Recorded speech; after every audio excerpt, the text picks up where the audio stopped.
Kosova me 2 miqësore në qershor, Çekin jashtë dhe Andorra në Fadil Vokri. Kombëtarja e Kosovës do të zhvillojë 2 ndeshje miqësore gjatë muajit qershor, në kuadër të përgatitjeve për edicionin e ri të Ligës së Kombeve. Dardanët fillimisht do të përballen me kombëtaren e Çekisë me 30 maj në Prag. Kjo ndeshje pritet të jetë një test i rëndësishëm për ekipin e drejtuar nga përgjithësi Franco Foda, përballë një kundërshtari cilësor evropian. Çekia siguroi pjesëmarrjen në botrorin 2026, pasi e mposhti Danimarkën pas penalltive në play-off, duke u rikthyer në Kupën e Botës për herë të parë që nga viti 2006. E më e bukur se çka renditën në pozitën e 41 në renditjen e FIFA-s. Ndërkohë, në ndeshjen e dytë miqësore, Kosova do ta zhvillojë me 7 qershor kundër Andorrës në Prishtinë.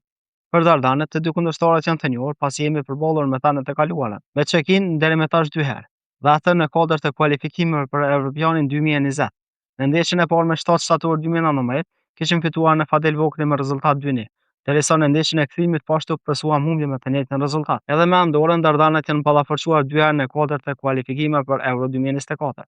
Kanë barazuar në Prishtinë me rezultat 1-1 dhe kanë fituar në Andorrë me rezultat 0-3. Këto dy miqësore do të shërbejnë stafit teknik për të vazhduar në ndërtimin e skuadrës për ndeshjet e ardhshme me karakter garues në Ligën B, ku Kosova bën pjesë në grupin B3 me Austrinë, Izraelin dhe Irlandën. Grumbullimi i Kosovës do të bëhet më në 27 maj, ndërsa Franco Foda pritet të pushojë disa nga lojtarët kryesorë për t'u dhënë më shumë hapësirë lojtarëve të rinj.